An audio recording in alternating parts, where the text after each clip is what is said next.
Saya punya sekian contoh di kitab-kitab para wali. Ketika datang malakul mauti ke Nabi Ibrahim dan akan mengambil nyawanya itu, Nabi Ibrahim tanglet, kowe sapa? Aku malaikat. Ono apa? Ditugasno pangeran mencabut nyawa Anda. Terus kata Nabi Ibrahim, apa kamu tahu saya ini siapa? Ya tahu, Anda Khalilur Rahman, kamu kekasih Allah. Terus kata Nabi Ibrahim, hal ra'aita habiban yumitu habibah. Masa ada kekasih membunuh yang dikasih? Pasti Anda salah. Ya, karena malaikat nggak pernah ngaji di sini di progresif ini. Dia tidak bisa jawab. Akhirnya niki kalau pamit niki kalau sembuh niki cekap. Niki cekap. Bingung, betul mulai no bingung.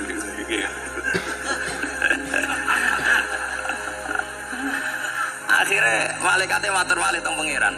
Ya Allah, kata Nabi Ibrahim logikanya begini, wal ra'aita habiban yumitu habibah. Mosok kekasih kok dipateni kekasih. Terus kata Allah gini, ya sudah bilang gini sama Nabi Ibrahim sama Ibrahim. Wa hal ra'aita habiban yakrahu ayyalqa habibah. Mosok kekasih kok ora siap ketemu sing dikasih. Akhirnya Israel datang lagi. Balik mana? Gini logikanya dibalik sekarang begini gitu. Wahal ra'aita habiban yakrahu ayyalqa habibah. Terus Ibrahim bilang oke ya nggak masalah sudah. Artinya apa? Kita ini diajari satu logika. Logika apa saja? Ini Allah. Sehingga ya memang normalnya hidup tuh cerdas. Kata Ghazali cerdas nyikapi apa? Realitas. Ini penting saya utarakan. Saya punya sekian contoh kecerdasan para nabi. Saya berkali-kali cerita, nabi yang sezaman itu sebetulnya 3, tapi yang ilmunya level itu hanya 2. Karena ada yang sezaman yaitu Ibrahim dan Lut. Tentu tidak level karena Nabi Lut itu pernah keponakan Nabi siapa? Ibrahim. Kedua, Nabi Musa dan Nabi Harun. Tapi ini juga agak level karena Nabi Harun jadinya Nabi itu karena proposal Nabi Musa. Jadi proposal mulai dulu ya ada. Nah, Nabi Musa kita tahu adalah al-sak. Al-sak itu kalau ngendikan itu lesannya agak cedul ya. Ini nanya jejer Gusari, jadi kalau nggak bisa tanya ya. Bahasa Arabnya pokoknya al-sak, cedul ya. Karena masyhur ya kita tahu cerita itu Musa yang kecil itu sebeling, jadi nanti gendong Fir'aun itu dijabuti jenggote.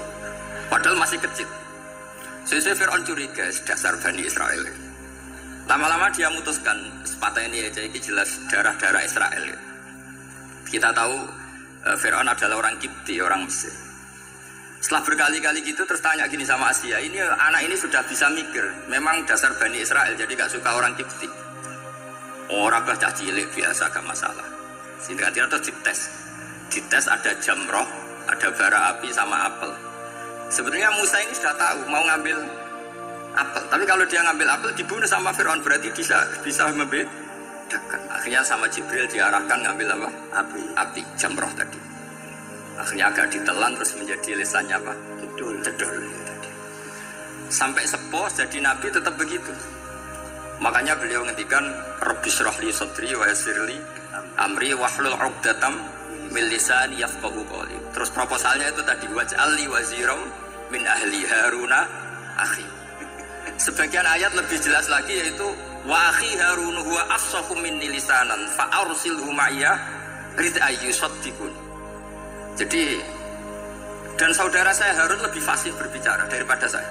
Jadi kualitas ilmiahnya bagus Musa tapi jubirnya itu Harun. Ya kira-kira gak balim dulu. Iya balim. Ya. Jadi ini saya jubirnya Gus Ali, saya Harun, ini Musa.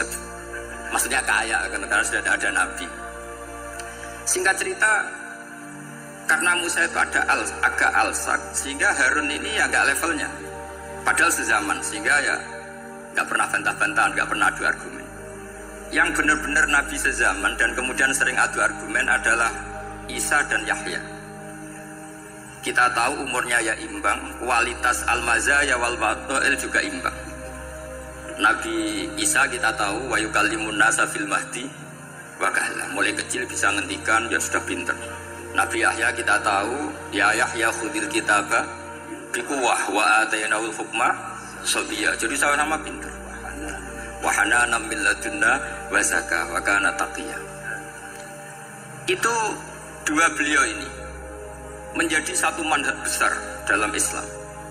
Itu kalau main ke salah satu kampung, itu Nabi Isa tanyanya aneh. Aina syirarun nas? Orang-orang yang jelek-jelek itu di mana? Orang-orang fasik itu rumahnya mana? Kalau Nabi Yahya tanya, aina khiyarun nas? Orang-orang baik itu di mana? Akhirnya dua beliau ini saling berargumentasi. Kenapa kamu tanya aina syirarun nas? Terus Nabi Isa katanya, lah kenapa kamu tanya aina khiyarun nas? Terus kata Nabi Yahya, enak kancanan wong soleh, gak ruwet kan? Kancanan wong soleh itu kan enak, gak dibodohi, gak ruwet. Pemenang kancanan wong mati, sering bodohi gitu. Masyhur itu cerita Gus Dur, Gus kenapa sering ziarah? Kancanan wong urip sumpek. Wong mati gak tau bejo. Wong mati ora bejo. Ini teman ziarahnya Bapak. Oh mati rada bejo ya. Itu ya ini satu-satu saja, relax saja. Karena saya sudah tahu mau ngomong apa. Nanti kalau ingin serius ya ngaji sama saya harus khatam biar nggak jadi korban kama sayati sama kama takutkan.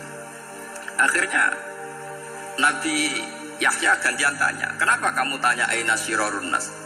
Itu masyhur beliau. Ini dalam kitab Tabaqatul Asfiya karangan Abu Nu'aim Al-Asfihani. Riwayat Sufyan bin Uyainah gurunya Imam Syafi'i. Jawabnya Nabi Isa unik. Ana an-nabiyu, saya ini nabi. Biman zilatit topik. Nabi itu ibarat dokter. Udawil mardu. Di mana-mana dokter itu cari orang sakit. Makanya di NU itu banyak kiai-kiai yang nangani orang-orang fasik. Dakwah nih gue wong nakal-nakal itu ya ada khazanahnya, asal gak keterusan katut itu saja. Jadi kalau kamu niru Gus Mek itu sebenarnya konsepnya satu, asal ada bukti jadi wali dan tidak katut. Kalau enggak ya sudah usah. Gak usah ya kata Gus Ali sudah. Kalau gak kelasnya jangan. Sehingga dua beliau itu jadi khazanah besar. Misalnya Anda jadi kiai di daerah-daerah yang Islamnya sudah maju. Mungkin Anda ini hanya mendapat fasilitas dari Islam. Makanya saya sendiri secara pribadi, misalnya kecelok pinter, tah ranking, tah juara musabaqah tilawatil Quran, kadang dari sekian prestasiku untuk umroh mendapat. Karena kita punya prestasi di daerah yang prestis. Sementara teman-teman kita, makanya ini kalau ada santri progresi yang nggak pinter, tak kasih ijazah, tak kasih support.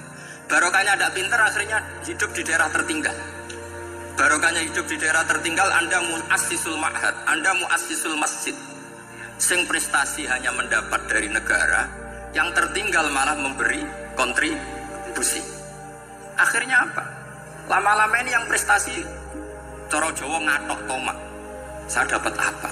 Sementara yang di desa tertinggal, saya bisa memberi apa? Sehingga Allah bikin wong bodoh itu ada rencana besar itu kira. Jadi mau orang wong bodoh itu gak ada orang-orang santri yang hidup di daerah-daerah apa? Tertinggal. Main golek prestasi, golek umroh, sampai sing imam masjid haram bareng. Kapan dakwahnya? Karena yang diburu itu mendapat, bukan memberi. Ini bahaya sekali bagi Islam. Sehingga tradisi guru-guru kita, nah orang santri pinter yo dilem, santri bodoh yo dilem, santri bulat yo dilem, santri setengah bulat ya dilem sekabeh kaulane pangeran. Kok ana hikmah dhewe-dhewe kata cerita. Tapi ini bukan justifikasi atau melegitimasi kenakalan anak-anak Anda. Ini mau cerita ilmiah. Kemudian ada perdebatan lagi. Dan ini nanti terusannya adalah ulama warasatul anbiya. Sayyid Abdul Al-Haddad itu masyhur. Kalau ada orang sowan ditanya, kiaimu nak mulang tau nangis? Mboten nate. Lereni ngaji be wong ngene iku. Atine atos.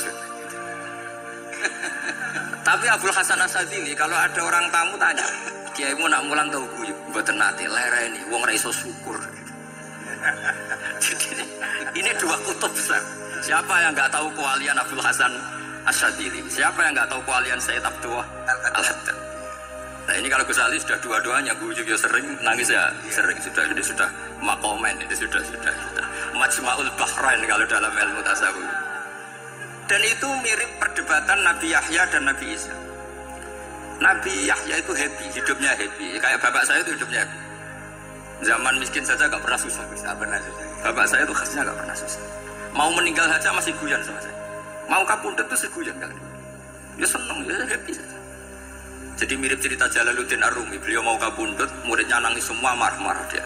Kamu murid-murid yang bodoh, saya ini mau ketemu kasih kamu tangisi, ayo joget semua.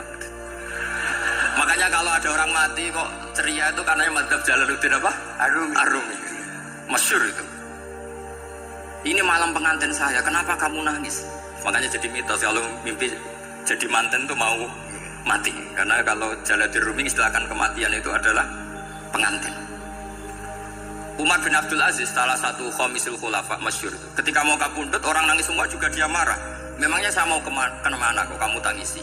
Ila khairi madhubin ila khairi rahimin, ila arhamir rahimin. Timbang kumpul kon sumpek. Aduk mati katanya. Memangnya saya mau kemana? Ila khairi madhubin ke zat yang terbaik yang ngejat tujuh. Ini mirip Nabi Yahya. Jika Nabi Isa menjelak, Mali aroka dohikan ka'annaka ta'manu makrillah. Kamu kok sering senyum, sering guyu, ngakak-ngakak. Seakan kamu tuh tidak pernah akan kena siksa. Nabi Yahya gantian balas. Mali aroka abisan ka'annaka taqnatu min rahmatillah. Lah kamu merengut terus kaya orang rahmati pengiran saja. Ini terjadi madzhab antara Abdul Hasan Asyadzili dan Sayyid Abdullah Al-Haddad. Sayyid Abdullah Al-Haddad juga diikuti banyak kiai. Itu kalau habis sholat tuh masih susah diterima enggak. Sholat kita makbulah apa enggak, puasa kita makbul apa enggak, sujud kita makbul apa enggak. Tapi kalau Abdul Hasan Asyadzili, kalau ada orang tanya gitu dimarahin. Sujud kalau ditampi boten ya Sayyid Abdul Hasan Asyadzili, gak usah mikir ngono. Ditegur sujud itu luar biasa. Orang geruang ditegur sujud, gak usah mikir ditompo ta ora. Loh iya, ketika kita nanti ketemu Allah, prestasi betul gak pernah sujud itu. Sebagai hamba kita bangga pernah sujud, itu gak penting ditompo ta ora.